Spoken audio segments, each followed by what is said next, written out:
ایمان پر فاطمہ یا الہی، ایمان پر فاطمہ یا الہی، ایمان پر فاطمہ یا الہی۔ الحمدللہ رب العالمین، والصلاة والسلام علی سید المرسلین، اما بعد فاعوذ باللہ من الشیطان الرجیم، بسم اللہ الرحمن الرحیم۔ الصلاة والسلام علیک یا رسول اللہ وعلی آلک وصحابک یا حبیب اللہ۔ الصلاة والسلام علیک یا نبی اللہ وعلی آلک وصحابک یا نور اللہ۔ شیخ طریقت امیر اہل سنت حضرت علامہ مولانا ابو بلال محمد الیاس عطار قادری رضوی ضیائی دامت برکاتہم العالیہ اپنے رسالے ضیاء درود و سلام میں فرمان مصطفیٰ صلی اللہ علیہ وآلہ وسلم نقل فرماتے ہیں کہ جو مجھ پر 100 مرتبہ درود پاک پڑھے گا، اللہ عز و جل اس کی 100 حاجتیں پوری فرمائے گا، ان میں سے 30 دنیا کی ہیں اور 70 آخرت کی۔ صلو علی الحبیب صلی اللہ تعالی علی محمد وعلی آلہ وصحبہ وبارک وسلم۔ صلاۃ و سلام علیک یا سیدی یا رسول اللہ۔ ایک شخص کا بیان ہے کہ ایک مرتبہ میں اتنا تنگ دست ہو گیا کہ بھوک مٹانے کے لیے مٹی کھانی پڑی، مگر پھر بھی بھوک ستاتی رہی۔ میں نے سوچا کہ کاش کوئی ایسا شخص مل جائے جو مجھے کھانا کھلا دے۔ چنانچہ میں ایسے شخص کی تلاش میں ایران کے شہر اہواز کی طرف روانہ ہوا، حالانکہ وہاں میرا کوئی واقف نہیں تھا۔ جب میں دریا کے کنارے موجود تھا تو وہاں کوئی کشتی موجود نہیں تھی، تو میں نے اسے بدفعلی پر محمول کیا۔ پھر مجھے ایک کشتی نظر آئی، لیکن میں نے دیکھا کہ اس میں سوراخ تھا۔ میں کہا یار ملی بھی تو ایسی ملی۔ یہ بعض کی ایسی طبیعت ہوتی کہ ان چیزوں سے وہ وہم لیتے ہیں، تو یہ دوسری بدفعلی ہوئی۔ میں نے کشتی کا جو ملاح تھا، جو چلانے والا، میں نے پوچھا تیرا نام کیا ہے؟ تو اس نے کہا دیوزادہ، اور دیوزادہ شیطان کو کہتے ہیں۔ اب تیسرا یہ گڑبڑ ہو گئی کہ یار ملا بھی تو یہ شیطان ملا ہے جس کا نام ہے۔ بہرحال میں اس کشتی پہ سوار ہو کر روانہ ہوا، دوسرے کنارے پہنچا۔ میں نے آواز لگائی، اے بوجھ اٹھانے والے مزدور، میرا سامان لے چلو۔ تو اس وقت میرے پاس ایک پرانا لحاف اور کچھ ضروری سامان تھا۔ جس مزدور نے میری آواز پر جواب دیا وہ ایک آنکھ والا یعنی کانا تھا، تو اس کو بھی میں نے غلط سمجھا کہ دیکھا ملا بھی تو ایسا ملا مجھے۔ میرے جی میں آیا کہ یار اب یہ تو شروع سے اب تک گڑبڑ ہو رہی ہے، واپس چلا جاؤں۔ لیکن پھر اپنی حاجت کو یاد کر کے واپسی کا ارادہ ترک کر دیا۔ جب مسافر خانہ پہنچا اور ابھی میں سوچ رہا تھا کہ کیا کروں کہ اچانک کسی نے دروازہ کھٹکھٹایا۔ میں نے پوچھا کون؟ تو اس نے جواب دیا کہ میں آپ سے ملنا چاہتا ہوں۔ تو میں نے پوچھا کیا تم مجھ کو جانتے ہو میں کون ہوں؟ اس نے کہا ہاں۔ تو میں نے دل میں کہا کہ یا تو یہ میرا کوئی دشمن ہے یا بادشاہ کا کوئی قاصد ہے. تو میں نے کچھ دیر سوچنے کے بعد دروازہ کھول دیا. اس شخص نے کہا کہ مجھے فلاں شخص نے آپ کے پاس بھیجا ہے اور یہ پیغام دیا ہے کہ اگرچہ آپ کے میرے اختلافات ہیں لیکن اخلاقی حقوق کی ادائیگی ضروری ہے. میں نے آپ کے حالات سنے ہیں، اس لیے مجھ پر لازم ہے کہ آپ کی ضروریات کی کفالت کروں. اگر آپ 1 یا 2 ماہ ہمارے یہاں قیام کریں تو آپ کی زندگی بھر کی کفالت کی ترکیب ہو جائے گی، اور اگر آپ یہاں سے جانا چاہتے ہیں تو 30 دینار ہیں، انہیں اپنی ضروریات میں خرچ کر لیجئے اور تشریف لے جائیے. ہم آپ کی مجبوری کو سمجھتے ہیں. وہ شخص کہتا ہے کہ اس سے پہلے میں کبھی بھی 30 دینار کا مالک نہیں ہوا تھا، نیز مجھ پر یہ بات ظاہر ہو گئی کہ بدشگونی کی کوئی حقیقت نہیں ہے. تو میرے میٹھے میٹھے اور پیارے پیارے اسلامی بھائیوں، مدنی چینل کے ناظرین، اس حکایت سے پتہ چلا کہ بدشگونی نام کی کسی چیز کی کوئی حقیقت سے تعلق نہیں ہے. وہ شخص دوران سفر اپنے ذہن میں بدشگونیوں کا شکار ہوا اور سوچنے لگا کہ اب سفر ختم کرنے میں عافیت ہے، کیونکہ اس کے خیال کے مطابق اتنی ساری بدفعلیوں کے بعد اس کی حاجت کا پورا ہونا یہ ممکنات میں سے نہ تھا. یعنی گھر سے چلنے سے لے کر آخر تک وہ یہی سوچتا رہا کہ یار یہ کشتی نہیں ملی، یہ گڑبڑ ہو گئی، کشتی ملی، سوراخ ہوا، یہ گڑبڑ ہو گئی. وہ جو کشتی چلانے والا تھا اس کا نام شیطان تھا، تو جناب وہاں پہنچا تو مزدور مجھے کانا ملا. اس طرح کی سوچ اور وہم کا شکار ہو کر وہ تو واپس جانے کا ارادہ کر رہا تھا، لیکن اتفاق سے رک گیا کیونکہ اس کی شدید حاجت تھی، اس لیے سفر ختم نہ کیا. لیکن جب وہاں پہنچا تو اس کے خلاف توقع اس کو رقم مل گئی جو اس سے پہلے اس نے کبھی اتنی دیکھی بھی نہیں تھی. اور اپنی حاجت کے اس طرح پورا ہونے کے بعد اس نے یقین کر لیا کہ بدشگونی کی کوئی حقیقت نہیں ہے. اب شگون، ہم بدشگونی سن رہے ہیں تو یہ لفظ ہے شگون. شگون کا مطلب کیا ہے؟ شگون کا مطلب ہے فعال لینا، یعنی کسی چیز، شخص، عمل، آواز یا وقت کو اپنے حق میں اچھا یا برا سمجھنا. اس کی بنیادی طور پر 2 قسمیں ہیں، برا شگون لینا اور اچھا شگون لینا. چنانچہ اسی بات کی وضاحت کرتے ہوئے حضرت علامہ محمد بن احمد انصاری رحمۃ اللہ تعالی علیہ فرماتے ہیں، اچھا شگون یہ ہے کہ جس کام کا ارادہ کیا ہو اس کے بارے میں کوئی کلام سن کر دلیل پکڑنا. یہ اس وقت ہے جب کلام اچھا ہو، اگر برا ہو تو بدشگونی ہے. شریعت نے اس بات کا حکم دیا ہے کہ انسان اچھا شگون لے کر خوش ہو اور اپنا کام خوشی خوشی پایہ تکمیل تک پہنچائے، اور جب برا کلام سنے تو اس کی طرف توجہ نہ دے اور نہ ہی اس کے سبب اپنے کام سے رکے. مفسر شہیر حکیم الامت مفتی احمد یار خان رحمۃ اللہ تعالی علیہ لکھتے ہیں کہ اسلام میں نیک فعل لینا جائز ہے، بدفعلی بدشگونی لینا حرام ہے. تو معلوم ہوا کہ کسی بھی چیز کو دیکھ کر اس سے نیک فعلی لینا جائز ہے.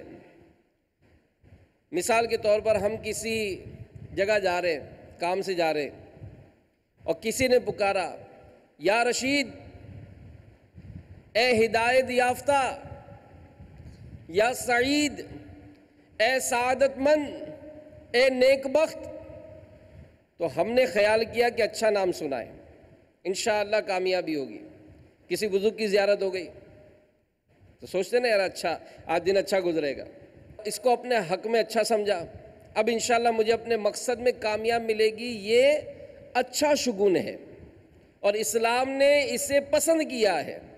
جبکہ کسی چیز کو دیکھ کر اس سے بدشگونی بدفعلی لینا، اس سے اسلام نے منع کیا. مثلا ایک شخص سفر کے ارادے سے گھر سے نکلا، اب راستے میں بلی نے راستہ کاٹ لیا، کالی بلی نے.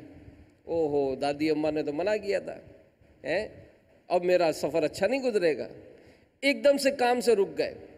اس شخص نے اس بات کا یقین کر لیا کہ اس کی نحوست کی وجہ سے مجھے سفر میں ضرور کوئی نقصان اٹھانا پڑے گا، اور سفر کرنے سے رک گیا تو ایسا کرنا بدشگونی میں مبتلا ہونا ہے، اور اس سے شریعت نے منع کیا ہے۔ تو کسی شخص، جگہ، چیز یا وقت کو منحوس جاننے کا اسلام میں کوئی تصور نہیں، یہ محض وہمی خیالات ہیں۔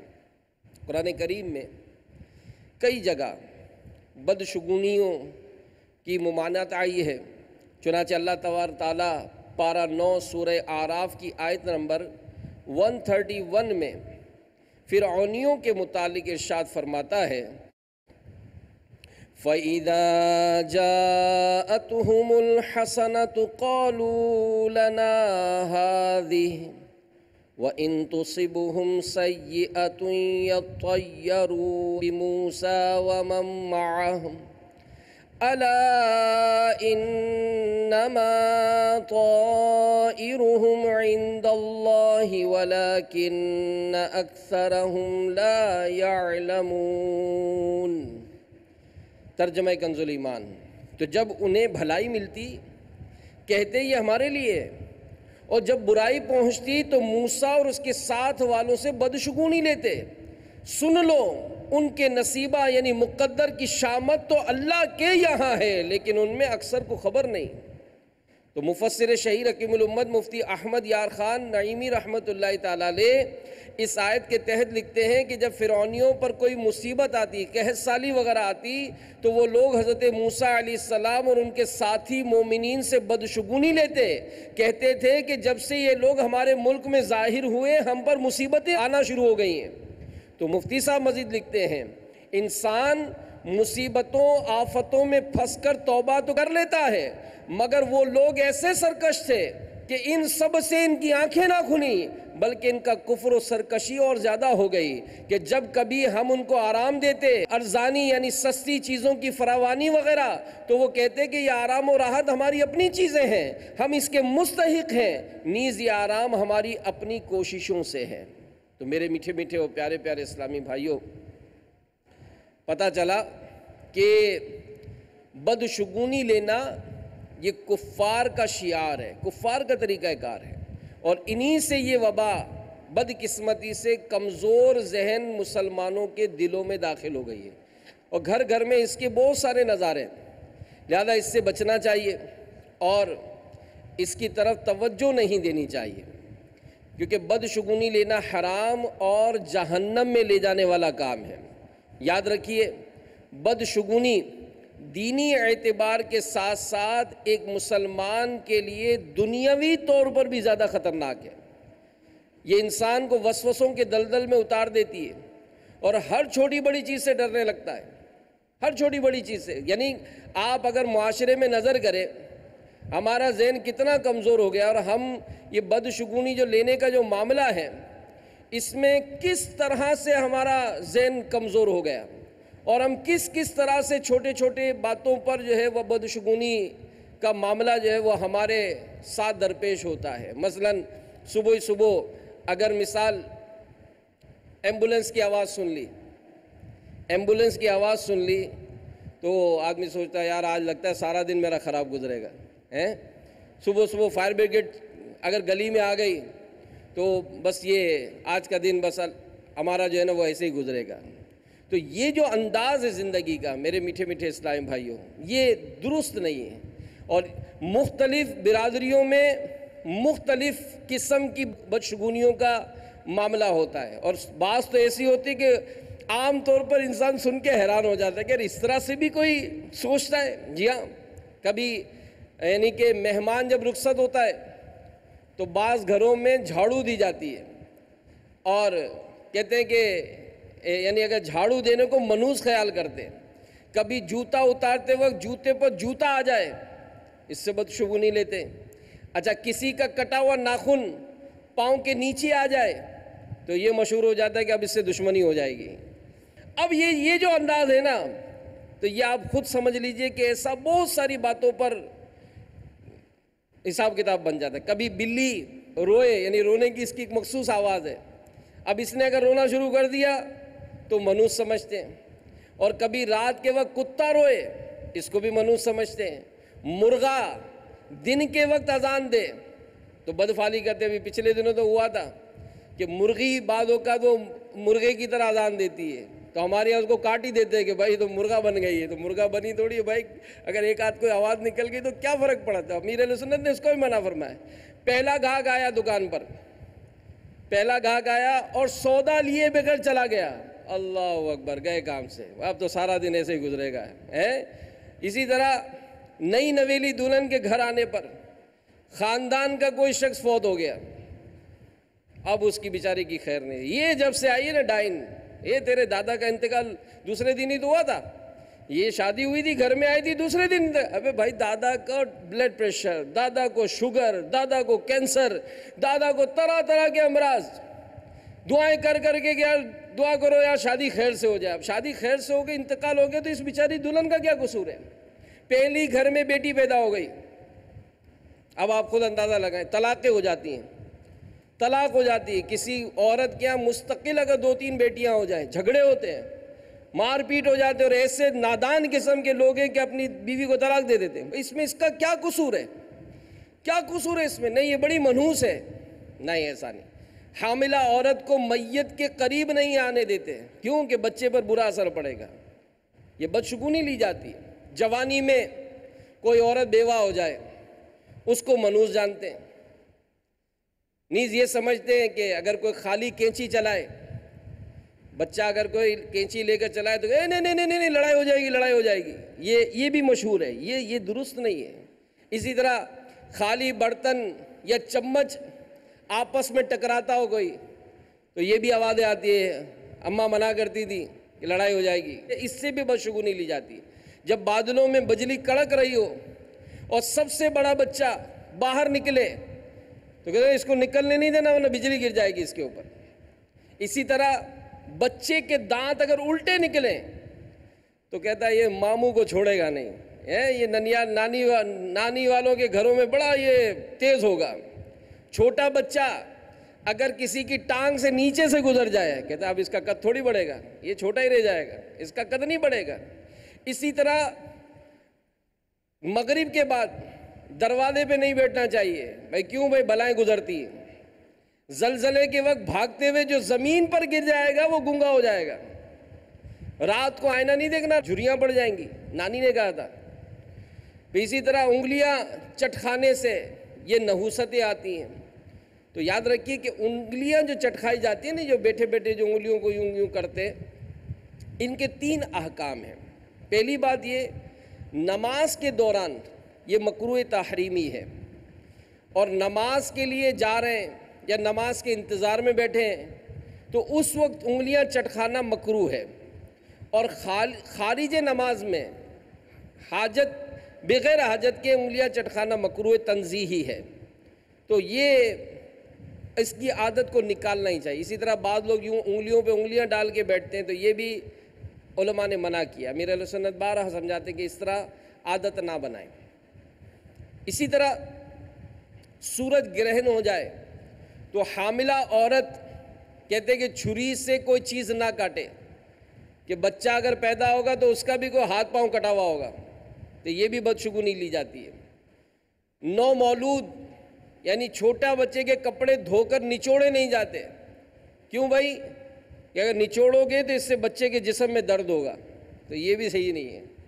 اسی طرح کبھی نمبروں سے بدفعلی لیتے، بالخصوص یہ یورپی ممالک ہے نا، بڑی بڑی عمارتوں میں 13 نمبر کی منزل ہی نہیں ہوتی ہے. 11 کے بعد 12، 12 کے بعد 14، 13 ہے ہی نہیں. کیوں کہ بھائی 13 نمبر سے نہیں. اسی طرح اسپتالوں میں 13 نمبر کا بستر ہی نہیں ہوتا ہے، کمرہ نہیں پایا جاتا ہے کہ اس نمبر کو منحوس جانتے ہیں. اور ہم نے سنا کہ وقت ہو، جگہ ہو، نمبر ہو، موسم ہو، ان سے برا فعل نہیں لینا چاہیے. گھر کی چھت پر اگر الو بیٹھ جائے تو کہتے ہیں اس سے نحوست آتی ہے. مغرب کے وقت اذان ہوئی ساری لائٹیں جلا دیتے، ورنہ کیا ہوگا بھائی؟ ورنہ بلائیں اتریں گی. تو یہ بھی غلط ہے. تو اس طرح کے مختلف انداز، مختلف قوموں میں، مختلف ملکوں میں یہ لیے جاتے ہیں۔ اور بدشگونی یہ ایک ایسا مرض ہے کہ اس کے سبب انسان کا جو دینی معاملہ ہے کمزور ہوتا ہے، وسوسوں کا شکار ہوتا ہے، اور ہر چھوٹی بڑی چیز سے ڈرنے لگتا ہے، اعتماد اس کا کم ہو نا۔ جیسے بلی گزر گئی، کئی مرتبہ ایسا ہوگا کہ بلی گزر گئی تو جناب وہ عجیب و غریب حال ہوتا ہے۔ بعض تو ایسے ہوتے ہیں کہ جو اپنے کسی کو منحوس قرار دے دیتے ہیں، کسی کو منحوس قرار دے دیتے ہیں کہ یہ بڑا منحوس ہے، یہ صبح صبح نظر آ جائے نا تو میرا سارے کام خراب ہو جاتے ہیں۔ تو یہ انداز میرے میٹھے میٹھے اسلامی بھائیوں یہ اچھا نہیں ہے۔ ہمارے پیارے نبی صلی اللہ تعالیٰ علیہ وآلہ وسلم نے ارشاد فرمایا کہ جس نے بدشگونی لی اور جس کے لیے بدشگونی لی گئی وہ ہم میں سے نہیں، یعنی ہمارے طریقے پر نہیں۔ ہمارے پیارے نبی صلی اللہ علیہ وآلہ وسلم کا فرمان ہے کہ 3 چیزیں جس شخص میں ہو وہ بلند درجات تک نہیں پہنچ سکتا۔ نمبر 1، جو اپنی اٹکل سے غیب کی خبر دے، یعنی آئندہ کی بات بتائے، یا نمبر 2، فال کے تیروں سے اپنی قسمت معلوم کرے، اور نمبر 3، بدشگونی کے سبب اپنے سفر سے رک جائے۔ تو میرے میٹھے میٹھے پیارے پیارے اسلامی بھائیوں، یہ جو انداز اس طرح کا جو ہے یہ کفار کا طریقہ ہے کہ وہ اس طرح کی بدشگونی لیا کرتے تھے۔ جیسے اگر مثال کی کوئی کام کرنا ہوتا، کتابوں میں لکھا ہے کہ پرندہ لے کر وہ یوں ہوا میں چھوڑتے، اگر پرندہ سیدھی طرف جاتا تو کام کرتے، الٹی طرف جاتا تو کام نہیں کرتے۔ یہ انداز کفار کا ہے۔ تو ایسی بہت سی رسمیں بدقسمتی سے آج ہمارے معاشرے میں بھی رائج ہیں۔ ذہن بنائیں کہ بدشگونی جو کہ حرام اور جہنم میں لے جانے والا کام ہے، اس سے بچنا ہے، کیونکہ بدشگونی کا شکار ہونے پر بہت بڑا ایک نقصان کیا ہے کہ اللہ عز و جل پر اعتماد و توکل کمزور ہو جاتا ہے۔ وہ انہی چیزوں سے سوچتا رہتا ہے، اچھا ہوگا برا ہوگا، یہ انہی باتوں پر سوچتا رہتا ہے۔ اللہ عز و جل کے بارے میں بدگمانی پیدا ہوتی ہے، تقدیر پر ایمان کمزور ہونے لگتا ہے، شیطانی وسوسوں کا دروازہ کھلتا ہے۔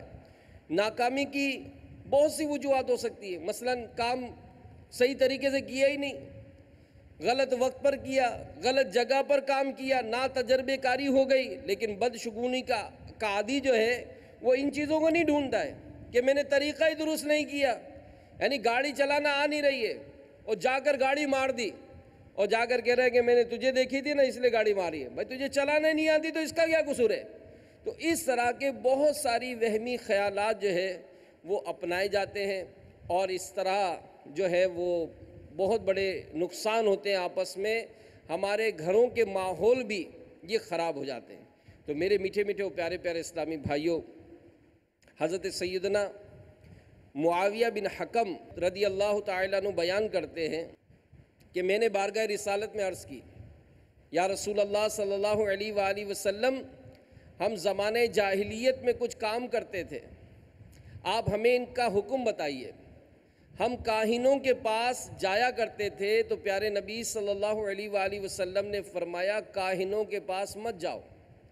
میں نے پوچھا ہم پرندوں وغیرہ سے شگون بھی لیتے تھے، ارشاد فرمایا یہ ایک چیز یعنی خیال ہے جسے تم میں سے کوئی اپنے دل میں پاتا ہے، لیکن یہ تمہاری حاجت وغیرہ سے نہ روک دے۔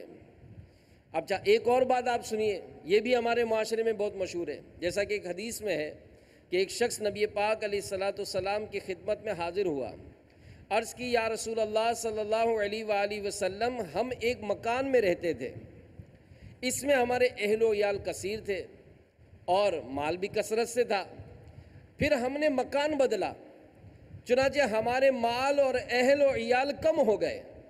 نبی پاک علیہ السلام نے فرمایا چھوڑو، ایسی بات کہنا بری بات ہے۔ تو اب بدشگونی پر مذمت پر مشتمل یہ حدیثیں ہم نے سنی کہ بدشگونی لینے والا بلند درجات پانے سے محروم رہتا ہے، اور ایسے شخص کے بارے میں نبی پاک علیہ السلام نے ارشاد فرمایا کہ وہ ہمارے طریقے پر ہی نہیں ہے۔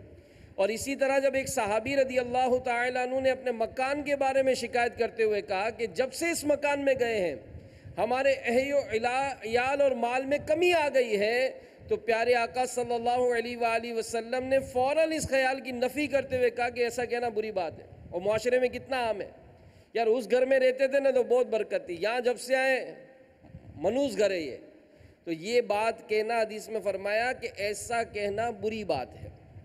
تو بدقسمتی سے بدشگونی ہمارے معاشرے میں یہ بہت عام ہے، اور اسی طرح اسلام نے کسی کو منحوس سمجھنے کو حرام قرار دیا ہے۔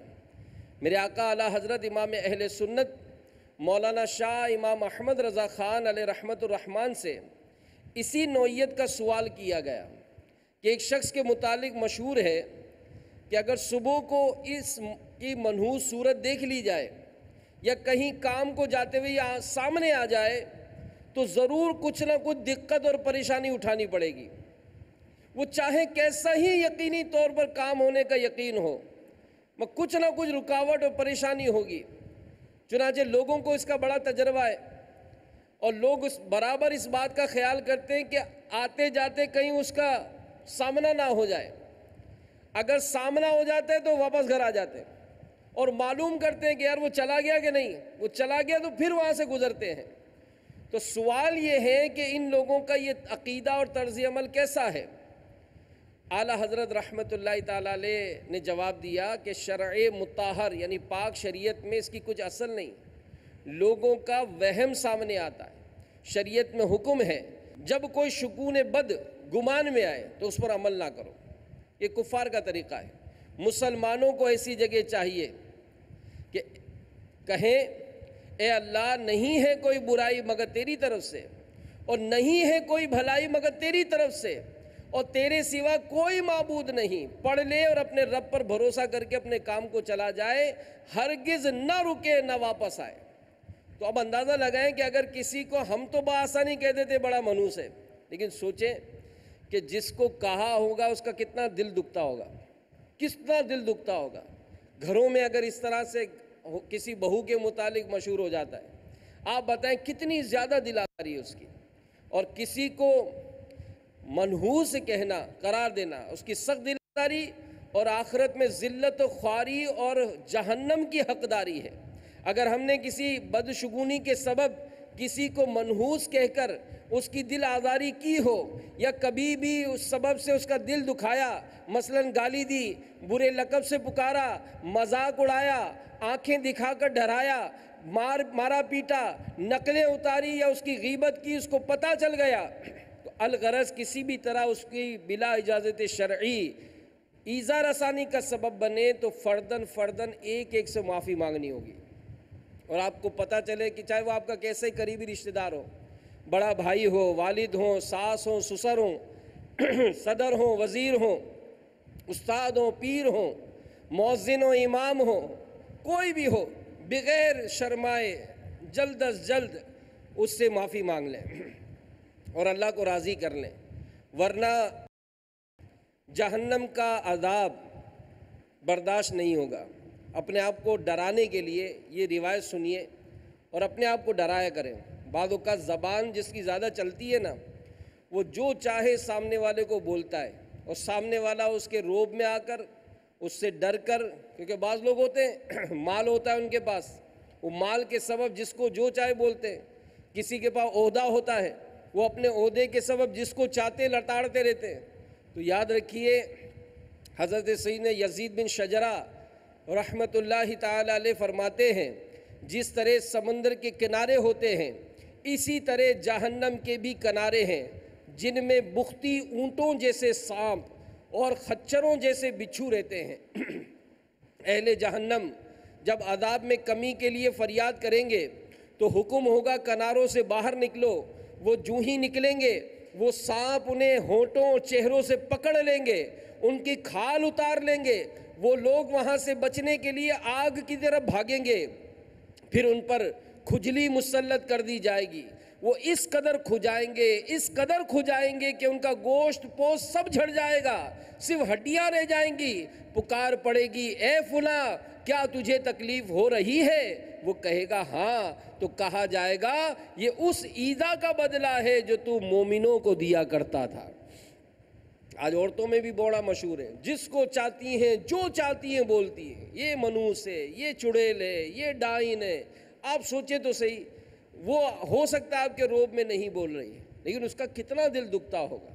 تو جن جن کا دل دکھایا ہے اور اس کو پتہ ہے کہ آپ نے اس طرح اس کے لیے متعلق بولا ہے، ہاتھ جوڑ کر پیر پکڑ کر جس طرح بھی چاہے معافی تلافی کر لیجئے، اور اس بدشگونی کی آفت سے اپنی جان چھڑائیے، اپنی جان چھڑائیے کہ بدشگونی حرام اور جہنم میں لے جانے والا کام ہے، اس سے بچنا بے حد ضروری ہے۔ اور اس کے جو اسباب علماء نے لکھے ہیں کہ کیا سبب ہے، بدشگونی کیوں پیدا ہوتی ہے، تو سب سے پہلا سبب اسلامی عقائد سے لا علمی ہے۔ اس کا علاج بندہ تقدیر پر ان معنوں میں اعتقاد رکھے کہ ہر بھلائی برائی اللہ عز و جل نے اپنے علم ازلی کے موافق مقدر فرما دی ہے، جیسا ہونے والا تھا اور جو جیسا کرنے والا تھا اپنے علم سے جانا اور وہی لکھ دیا۔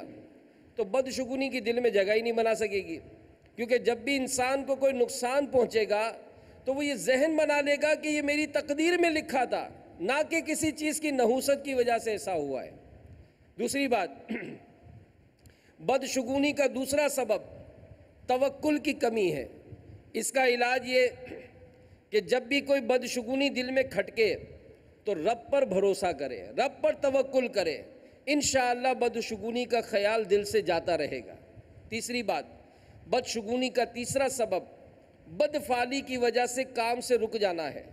اس کا علاج یہ ہے کہ جب کسی کام میں بدفعلی نکلے تو اسے کر گزریے، اپنے دل میں یہ خیال مت جگہ دیجئے کہ اس بدفعلی کے سبب مجھے اس کام میں خسارہ وغیرہ ہوگا۔ چوتھا، بدشگونی کا چوتھا سبب اس کی ہلاکت خیزیوں اور نقصانات سے بے خبری ہے، کہ بندہ کسی کے نقصان سے ہی باخبر نہیں تو اس سے بچے گا کیسے؟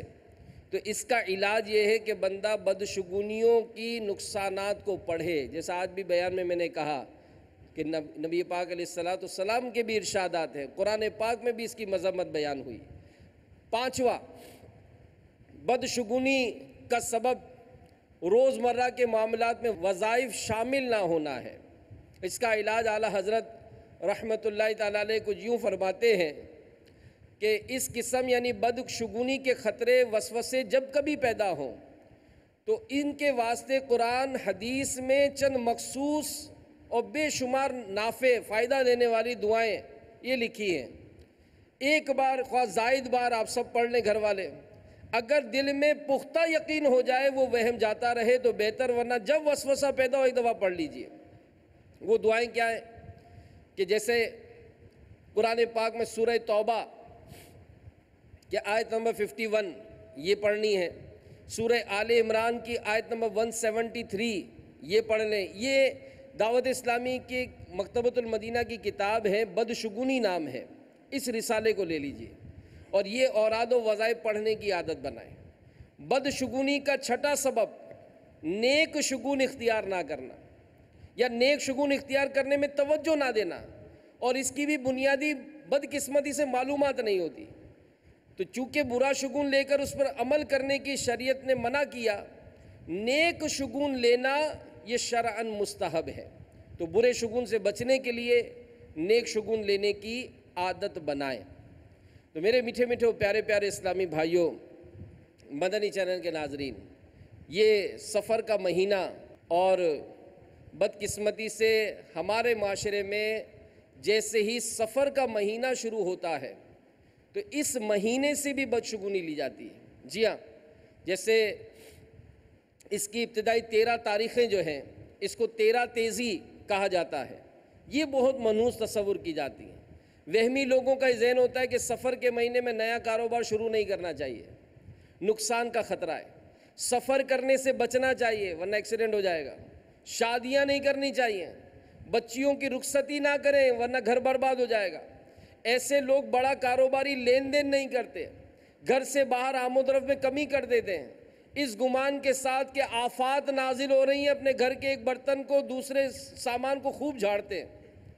اسی طرح گھر میں اس ماہ میں میت ہو جائے تو اسے منحوس سمجھتے ہیں، اگر گھرانے میں لڑکے لڑکی کی آپس میں نسبت طے ہوئی ہو تو اسے توڑ دیتے ہیں۔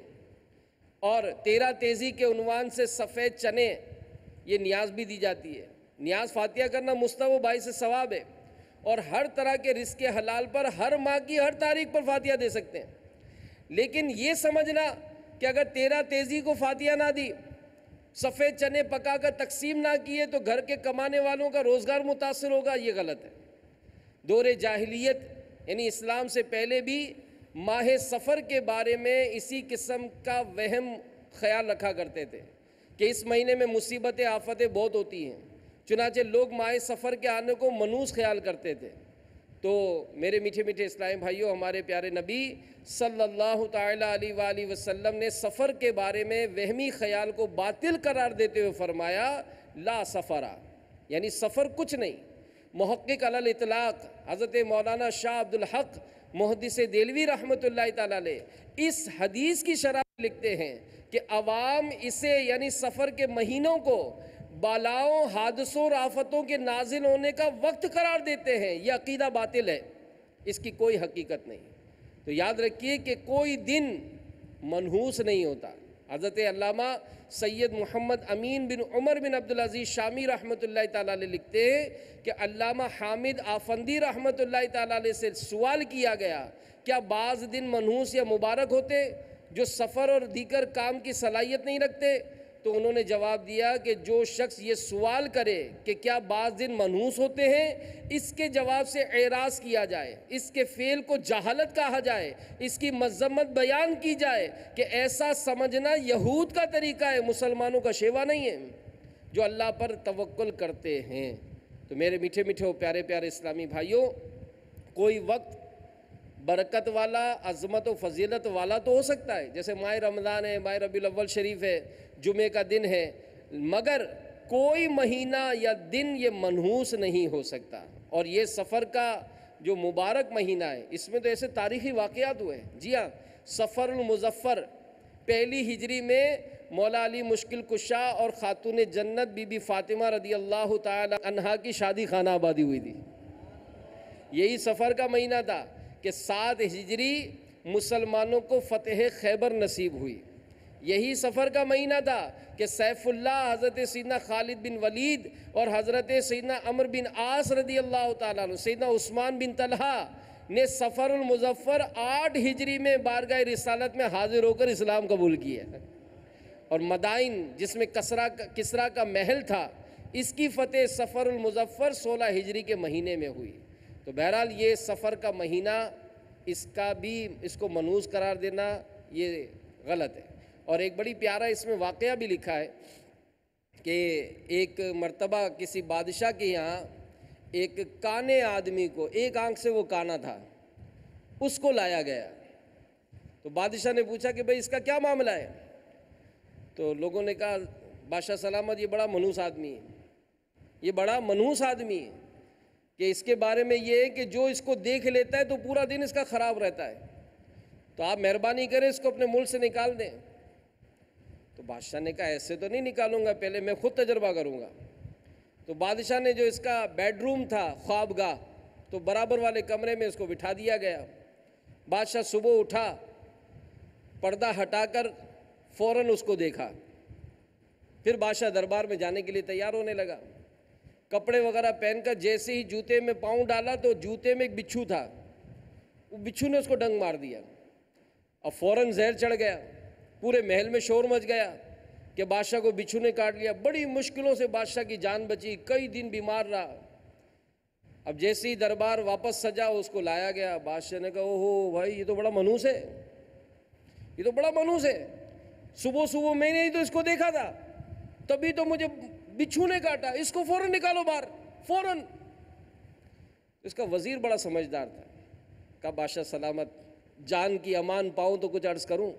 کہا بولو۔ کہا آپ کہتے ہیں کہ صبح صبح آپ نے اس کو دیکھا تو آپ کو بچھو نے کاٹ لیا، تو اس نے بھی تو صبح صبح آپ کو دیکھا تھا۔ پردہ جب ہٹا تھا تو صبح صبح آپ نے جب اس کو پہلی مرتبہ دیکھا تو اس نے تو آپ کو دیکھا تھا، اور جب سے آپ کو دیکھا ہے پولیس والوں نے پکڑ کے رکھا اور اب اس کو ملک سے نکالنے، تو منحوس کون ہے؟ آپ ہے یہ؟ بادشاہ کی سمجھ میں آ گیا کہ بھائی غلط منوس نہیں ہے، اس کو ملک میں رکھو، سمجھانے کے لیے۔ تو اس طرح کے کئی معاملات ہوتے ہیں کہ جس پہ اگر ہم اپنی ذہن بنائیں تو اس قسم کی عادتوں سے جان چھوٹ سکتی ہے۔ دعوت اسلامی کے مدنی ماحول سے وابستہ رہیں، اجتماعات میں آئیں، کتابیں پڑھیں، رسائل دعوت اسلامی شائع کرتی ہے، مدنی چینل دیکھیں، مدنی چینل دیکھنے کی دعوت دیں۔ اللہ تعالی ہم سب کو عمل کرنے کی توفیق عطا فرمائے، آمین بجاہ النبی الامین صلی اللہ تعالی علیہ وآلہ وسلم۔ ایمان پر خاتمہ